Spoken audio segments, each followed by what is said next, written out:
Hi, everyone. I'm Elaine Quijano. It's good to be with you. Thank you for joining us. Friends and family honored George Floyd in a memorial service Thursday. Floyd died just over a week ago after an encounter with Minneapolis police officers. Today's service was the first of several planned to honor his memory. A funeral is scheduled for next week in Houston. At Thursday's service, Floyd family attorney Benjamin Crump and Floyd's relatives discussed his legacy. It was just amazing. Everywhere you go and see people, how they cling to him. They wanted to be around him. You know, George, he was like a general. Every day he walks outside, it'd be a line of people, just like when we came in, wanting to greet him and wanted to have fun with him. I know with him being the strong person he was and seeing everybody come together and just rally around him and extend all of the love and support to our family. And man, we thankful and grateful. And I know more than anything, with everybody grieving and hurting, he would want us to feel like we won the championship. Do not cooperate with evil. Protest against evil. Join the young people in the streets protesting against the evil, the inhumane, the torture that they witnessed on that video. We cannot cooperate with evil. We cannot cooperate with injustice. We cannot cooperate with torture.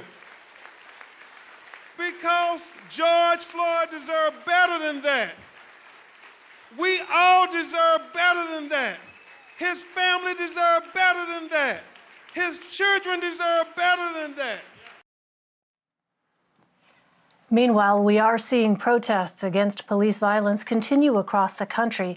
They are leading to increased scrutiny of tactics used by local, state, and federal law enforcement agencies as they respond to what have been mostly peaceful protests. CBS News has learned that several Democratic lawmakers are demanding information from Attorney General William Barr about federal officers stationed around the nation's capital. They were seen wearing uniforms without departmental insignias and offered few details about which agency they work for. CBS News' Natalie Brand joins me now from Washington. So, Natalie, there are a number of law enforcement agencies working in Washington. Is it unusual for officers to be wearing uniforms that would not easily identify the agency they work for? Well, Elaine, just the sheer volume of security forces and a variety of law enforcement agencies involved in this response is unusual when you're walking down the street of Washington, D.C. and see officers who don't have clearly identifiable badges, also Humvees. I mean, just the sheer response, that in and of itself is unusual.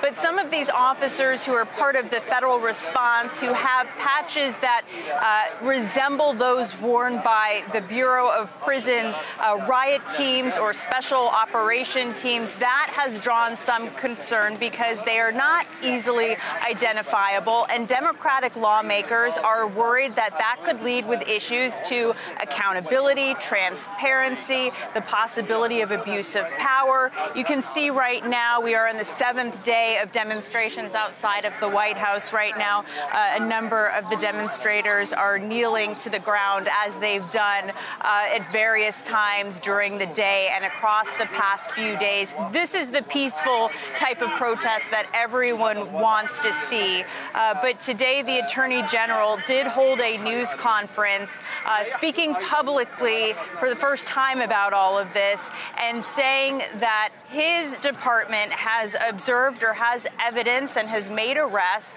to indicate that what he calls extremist agitators are taking advantage of some of these peaceful protests, and he does not want that to interfere with the message. Neither do the demonstrators here. Elaine. Well, Natalie, Democratic lawmakers are calling for an investigation into the deployment of these unidentified officers. What might that actually look like? Well, they've written to the Attorney General and the Department of Justice with a long list of questions to learn more about why these units were sent here, what their exact role is in the response.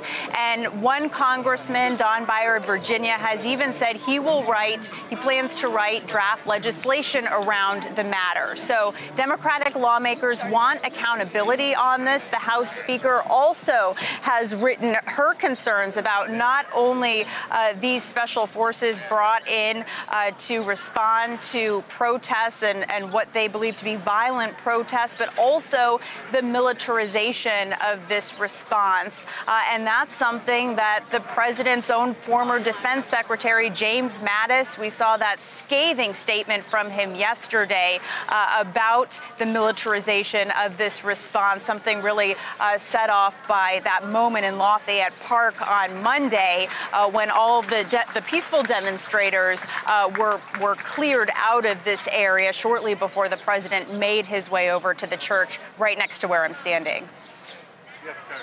And Natalie, you spoke to demonstrators outside the White House today. Let's go ahead and play some of what one of them had to say. I made this sign. I ran out of room. I ran out of room for the names.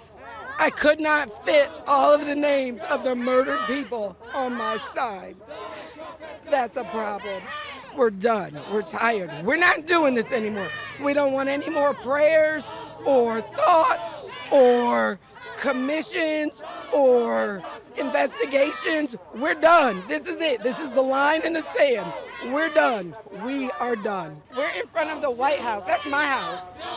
My ancestors built it, and my tax dollars pay to maintain it. So that's my house. And Natalie, I know you have been there day after day.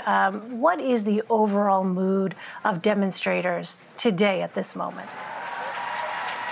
Well, we were so fortunate to talk to that demonstrator, Nikki Goodwin, today. She had a sign with names from Emmett Till to George Floyd. And what she says is this moment feels different, that it appears, as many have been saying, this could be a tipping point to lead to real change. These conversations that are happening here in the street and in the halls of Congress, they are ready for those conversations to escalate into actual policy and results. And that demonstrator, I asked her how many days she's been out here. She said her first day was actually Tuesday, and she was brought out because she heard the president say that he wanted to dominate some of the violent protests, and she said he's not going to dominate the peaceful protests. So she wanted to come out here and make her voice heard, one of the many powerful voices, people who, as you heard her say, she said she's not going to stand for this anymore, and they want their peaceful demonstrations to carry that message from the White House to Congress. I also want to tell you, one of our producers found some video, really striking video, of a Capitol Hill police officer engaging in a conversation with one of the demonstrators and essentially saying something to the effect of, "I am marching with you." And we are seeing these conversations and video clips happening from coast to coast, where police, local police, Capitol Police, beginning to have conversations with the demonstrators about what they would like to see. Everyone hopeful that this will lead to some real reform and progress. Elaine. It's certainly encouraging to hear that. Natalie Brand for us. Natalie, thanks as always. Really appreciate it.